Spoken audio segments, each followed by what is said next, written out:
Joe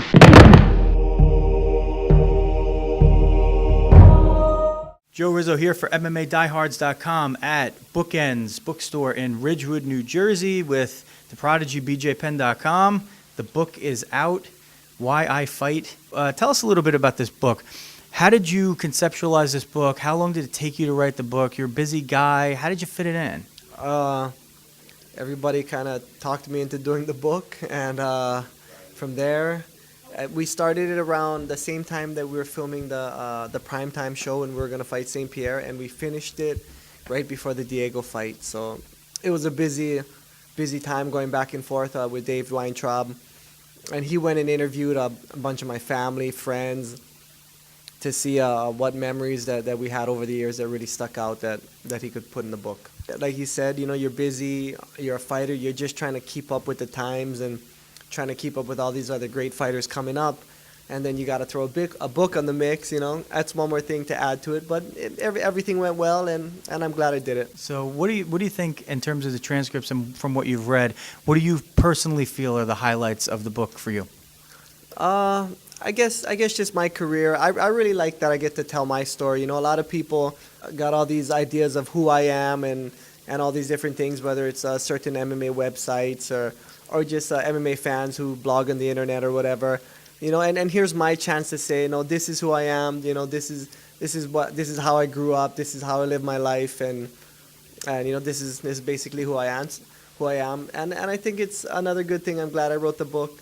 You know, because the sport is still misunderstood, and maybe here's a look into some insight on someone who's been there, who's been a champion, who's played the game, who's rolled his dice at free agency, tried to go to Japan, and you know, it was a different time back then, and here we are back at the UFC, and the UFC is the big monopoly, if you will. It's the main organization in the sport, and you know, here we are back in America and fighting for the company that we started with. So it was it's been a good career. You have a great legion of loyal followers on BJPenn.com. What different is this book going to give them than these are people who follow you every day? I mean, you just video blogged right 2 seconds before this interview started, so people are up to date on your site. What is this book going to give them that's a little bit different, the diehards?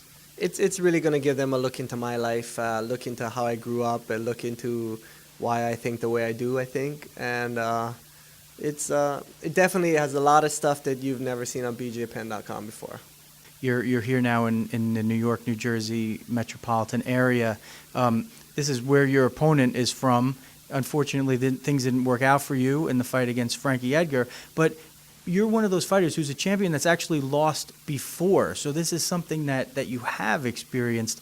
Tell us a little bit about how your experience from being down and then coming back up is affecting you in this early time since your defeat. Yeah, it's the nature of the game, you know.